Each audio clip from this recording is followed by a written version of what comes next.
Hello guys, Jignesh Jain here again with the video for our Redmi Note 7 Pro. This particular video is also on DP4 version released by Google Android R. So yeah, it's an Android R for our Redmi Note 7 Pro. You must be thinking that I have already made a video on Android R installation and I have already reviewed Android R. So why this particular video? So basically let me clear the things. First, it's video about how to make your Android R bugless, which vendor to use, how to root your Android R, and how to use terminal emulator and get the perfect display on your Android R Redmi Note 7 Pro. So stay till the end, and if you haven't yet subscribed to my channel, please subscribe and like the video if it had helped you. So first of all, if you ask me the best vendor for Android R on Redmi Note 7 Pro, at least it's in Corvus OS, and I have seen that many of the Xiaomi users says that Corvus OS is the best vendor available for Xiaomi devices right now. So yes, use Corvus OS. If you don't have Corvus OS, the second best is from Resma. That's basic Pixel version 3 Android R, Android 10. So I've already reviewed that particular ROM, so you can go to that. Even I have reviewed Corvus OS in the morning. You can also check that video if you haven't yet. And now going to the system, you can see it has a May security patch of 5th May.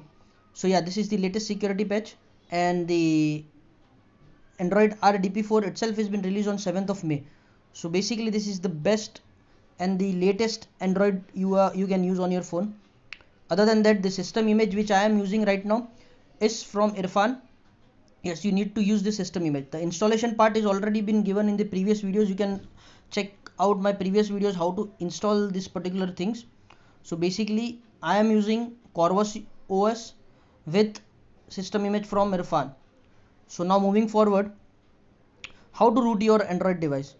This is pretty simple for Android R, but you need brains. Yes, you need brains to root this particular Android R. You will need these two files, PHH from SU, PHHSU and BusyBox.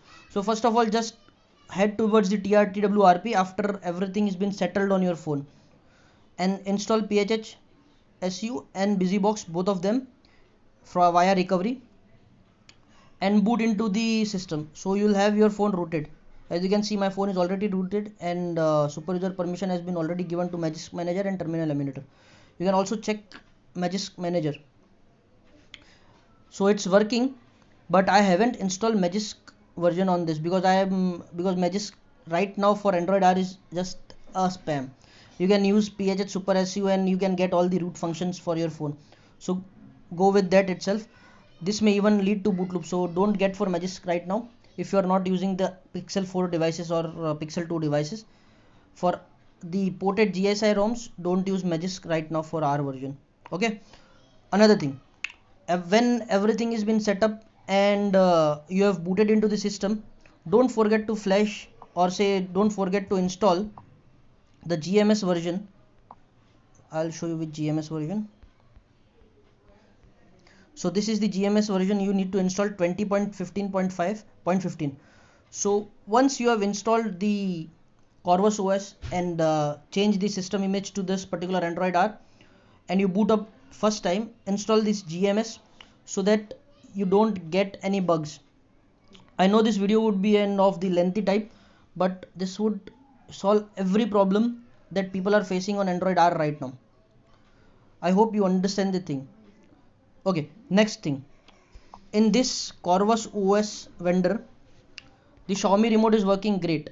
Yes, the remote MI remote is working good on this particular phone.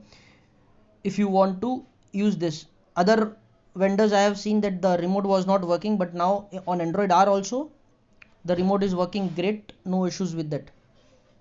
Okay, now moving forward to the camera, we can use the Gcam for normal selfies and portraits, but you can't use it for video. See, when I select the portrait, it gives me an option to click, but when I select the video, it just hangs up. It doesn't do anything. So basically the video recording is not working on the Gcam, but you can use the OpenCam app from the Google Play Store, and it will give you an error that it's not working. But again, open it up and it will start. So basically the Gcam is not working correctly, but this OpenCam is working great if you want to test it out. But again, no guarantees. It depends on your vendor and it depends on your devices. So basically, if you are not willing to face some bugs, just stay away from it. That's my recommendation about this. Okay, now moving forward to the fourth and the last thing which I have told you, how to change and solve major bugs. So basically the most important bug that people are facing in this particular version of GSI, since last two or three builds of GSI by Irfan, that the DPI is not working great. So currently I'll show you what DPI I'm on.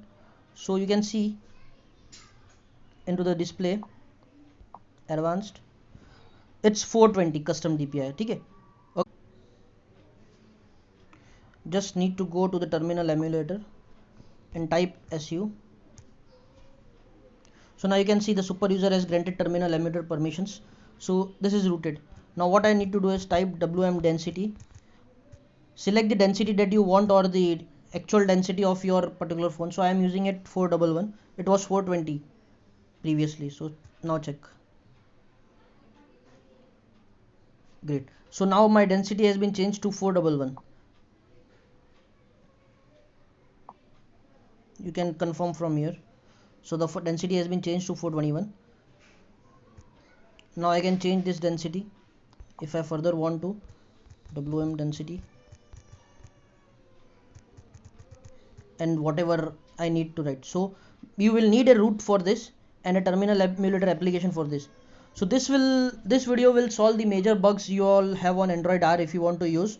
And I'll again say that it's for the developers and not for the general public. So stay away from this particular things, and noobs, just don't bug me with the errors you have. This is just for developers. So that's it guys. If you like this video, hit the like button and don't forget to subscribe for more such videos. Take care.